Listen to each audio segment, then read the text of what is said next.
ಪ್ರೀತಿಸಿರ್ಬೇಡಿ. ಅವ ಸತ್ತಿದ್ದೇ ನಿಜ. ಅಪವಾದ ಹೊತ್ತವನು ಬದುಕೋದಿಲ್ಲ, ಸತ್ತು ಹೋಗಿರ್ಬೇಕು. ರೇಣುಕಾ, ಸತ್ತು ಹೋಗಿರ್ಬೇಕು. ನನ್ನ ಮಗನು ಸತ್ತಿಲ್ಲ ಸ್ವಾಮಿ. ಅವನು ಎಲ್ಲಿದ್ರು ಕೂಡ ಚೆನ್ನಾಗಿರ್ಬೇಕನ್ನೋದು ನನ್ನ ಆಸೆ. ಹಾಗೆಲ್ಲ ಮಾತಾಡ್ಬೇಡಿ ಅವನಿಗೆ. ಸತ್ತು ಹೋಗಿದ್ದಾನೆ ನಡಿ.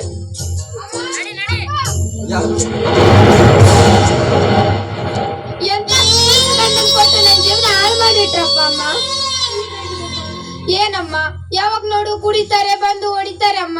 ನೀನಾಗ್ಲು ಅಣ್ಣನಾಗ್ಲು ಬಂದು ನನ್ ಗಂಡನಿಗೆ ಬುದ್ಧಿ ಹೇಳೋವರೆಗೂ ನಾ ಈ ಮನೆ ಬಿಟ್ಟು ಹೋಗಲ್ಲಮ್ಮ. ಶಕಿಲಾ, ನಿನ್ನ ಬಾಳ್ಯನು ಕೂಡ ಕಲಿ ಶಕ್ತಿ ಅವತರಿಸುತ್ತಿದಪ್ಪ. ಕೇಳಿದೇನಪ್ಪ ದಿಲೀಪ, ನೀನು ಅಲ್ಲಿವರೆಗೆ ಹೋಗಿ ಅವಳ ಗಂಡನಿಗೆ ಸರಿಯಾಗಿ 4 ಉಪದೇಶ ಮಾತು ಹೇಳಿಬಾರಪ್ಪ. ದೇವರು ನಿಮ್ಮ ಕಲ್ಯಾಣ ಮಾಡ್ತಾನೆ. ಅಯ್ಯಯ್ಯೋ, ಕಲ್ಯಾಣ ನಮ್ಗೆ ಕಲ್ಯಾಣ ಮಾಡೋದು ಬೇಕಾಗಿಲ್ಲ ದೇವ್ರು. ಶಕಿಲ, ಈಗೊಂದು ಸಲ ನಿನ್ನ ಮದುವೆಗೋಸ್ಕರ ನಿಮ್ಮಣ್ಣ ಸಾಕಷ್ಟು ಹಣ ಖರ್ಚು ಮಾಡಿ ಕೈ ಸಿಕ್ಕೊಂಡಿದ್ದಾರೆ. ಪದೇ ಪದೇ ರೀತಿ ತವ್ರ ಮನೆಗೆ ಹೊರಡು ಬರೋದಕ್ಕೆ ನಿನಗೆ ನಾಚಿಕೆ ಆಗೋದಿಲ್ವೇನೆ? ಯಾಕತ್ತಿಗೆ ಒಂದು ಸಲ ಗಂಡನ ಮನೆಗೆ ಹೋದ್ಮೇಲೆ ತವ್ರ ಮನೆಗೆ ಬರಬಾರ್ದೇನತ್ತಿಗೆ? ಬರ್ಬೇಕಮ್ಮ, ಬರೋ ಹಾಗೆ ಬಂದಿದ್ದರೆ ಬರ್ಬೇಕಾಗಿತ್ತು. ಈ ರೀತಿ ಬರೋದಕ್ಕೆ ನಾಚಿಕೆ ಆಗೋದಿಲ್ಲ ನಮ್ಮ ನನಗೆ. ಹಾಗೆಲ್ಲ ಮಾತಾಡ್ಲಿಕ್ಕೆ ಹೋಗ್ಬೇಡ ಕನ್ನ. ಅವಳ ಗಂಡನ ಮನೇಲಿ ಕಷ್ಟ ಇದೆ ಅಂತ ಇಲ್ಲಿಗೆ ಬಂದಿದ್ದಾಳೆ. 2 ದಿನ ರಜಾ ತೆಗೆದುಕೊಂಡು ಅವಳ ಗಂಡನ ಮನೆಗೆ ಹೋಗಿ 4 ಬುದ್ಧಿ ಮಾತು ಹೇಳಿ ಬಂದ್ರೆ ಆ ದೇವರು ನಿಮಗೆ ಒಳ್ಳೇದು ಮಾಡೋದಿಲ್ಲ ನೋಡಿ. ಅವ್ರಿಗೆ ರಜಾ ಸಿಗೋದಿಲ್ಲ, ಅವ್ರಿಗೂ ಹೋಗೋದಿಲ್ಲ. ನಿಮ್ಗೆ ರಜಾ ಸಿಗುತ್ತಾ? ರಜಾ ರಜಾನ ಇಲ್ವಲ್ಲ. ಹಾಗೆ ನಿಮ್ಮ ಅಣ್ಣ ಎಲ್ಗೂ ಬರೋದಿಲ್ಲ. ಹೊರಟು ಹೋಗೋದಿಲ್ಲ ಇಲ್ಲಿಂದ. ಅಣ್ಣ 3 ದಿವಸ ಆಯ್ತಣ್ಣ, ಒಟ್ಟಿಗೆ 1 ತುತ್ತು ಅನ್ನ ಇಲ್ಲ. 1 ತುತ್ತು ಅನ್ನ ನೀಡಿ ಪುಣ್ಯ ಕಟ್ಕೋ ಅಣ್ಣ. ಬೇಕಾದ್ರೆ ಹೊರ ಬಾಗ್ಲಲ್ಲಿ ಕುಂತು ಊಟ ಮಾಡಿ ನನ್ ಗಂಡನ ಮನೆಗೆ ಹೋಗ್ತೀನಿ ಅಣ್ಣ. ಬೇಕಾದ್ರೆ ನಿನ್ ಕಾಲು ಬೀಳ್ತೀನಿ ಅಣ್ಣ.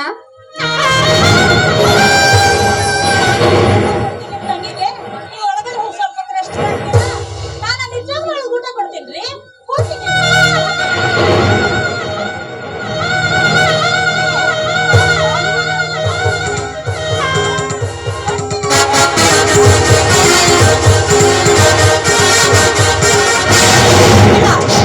ಅದು ಯಾವ ವಿಟ ಪುರುಷನ್ ನಂಬ್ಕೊಂಡು ಈ ಮನೆಗೆ ಬಂದಿರ್ವಿ?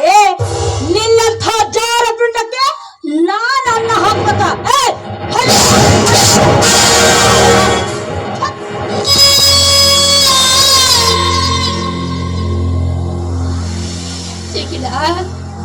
ನೀನೊಬ್ಬಳು ಬಯಸ್ಕೊಳ್ಳೋದಲ್ಲದೆ ಪವಿತ್ರವಾದ ಈ ತಾಯಿ ಗರ್ಭಕ್ಕೆ ಕಿಚ್ಚು ಸುರುತ್ತಾ ಇದೆಯೇನೆ.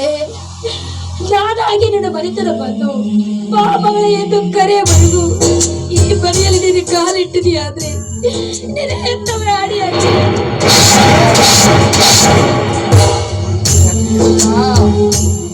ತನ್ನ ಕೇಳಿದ್ರೆ ಕರುಣೆ ಇಲ್ಲದೆ ಅವರು ಹೊಡಿತಾರೆ. ನೋಡಮ್ಮ, ಇನ್ನೊಂದು ಸಲ ಈ ಮನೆಗೆ ಬರಬೇಡ ಮಗಳೇ. ನಿನ್ನ ಗಂಡನ ಮನೆಯಲ್ಲಿ ಸಾವು ಬಂದರೂ ಚಿಂತೆ ಇಲ್ಲ. ಮುತ್ತೈದು ಸಾವನ್ನಪ್ಪದಕ್ಕೆ ವಿನಃ ಇಂಥವರ ಮನೆಗೆ ಬರಕೂಡದು ಮಗಳೇ.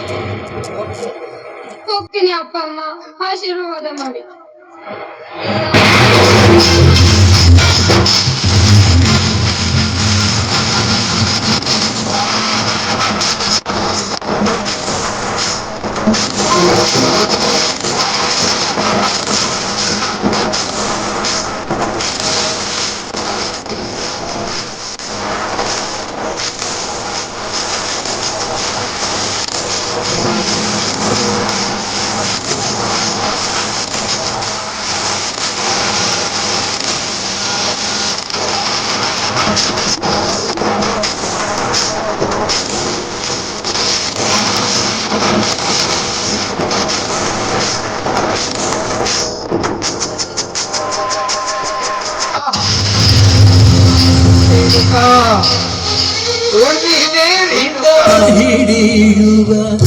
ತನ್ನ ಕೇಳಿದ ತಂಗಿಗೆ ಕರುಣೆ ಇಲ್ಲದೆ ಹೆಂಡತಿಯ ಕಿವಿಯಲ್ಲಿ ಹೇಳಿ ಹೆಂಡತಿ ಕೈಯಿಂದ ಹೊಡಿಸ್ಬಿಟ್ಟಲ್ಲ.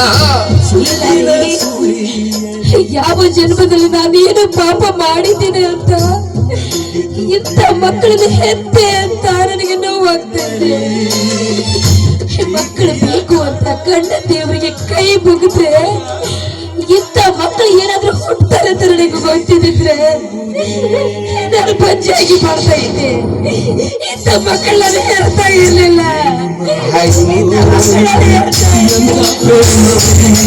ಮಗನ ಅಪವಾದ ಹೊತ್ತು ಎಲ್ಲೋ ಸತ್ತು ಹೋಗ್ಬಿಟ್ಟ. ಹಿರಿಯ ಮಗ ಹೆಂಡತಿಯ ಬಣ್ಣದ ಮಾತಿಗೆ ಮರುಳಾಗಿ ತಂದೆ ತಾಯಿಗಳನ್ನ ಒಂದು ಕೂಲಿ ಆಳಿಗಿಂತಲೂ ಎತ್ತಾಗಿ ತುಳಿಸ್ತಾ ಇದ್ದಾರೆ. ತಂಗಿಗೆ ಕಾಲಿನಿಂದ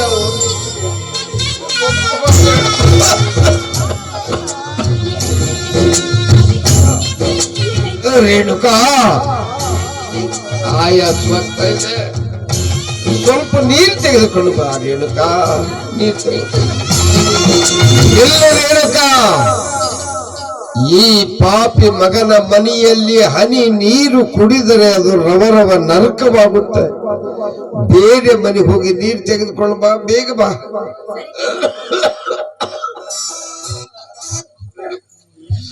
ಇದನ್ನೆಲ್ಲ ನೋಡಿ ನಾನು ಸಾಯಲೇಬೇಕು. ಹೌದು, ಸತ್ತ ಮೇಲೆ ನಿಶ್ಚಿಂತ ಇಲ್ಲ, ನಾನು ಬದುಕು, ನಾನು ಸಾಯಬೇಕು. ಮಕ್ಕಳು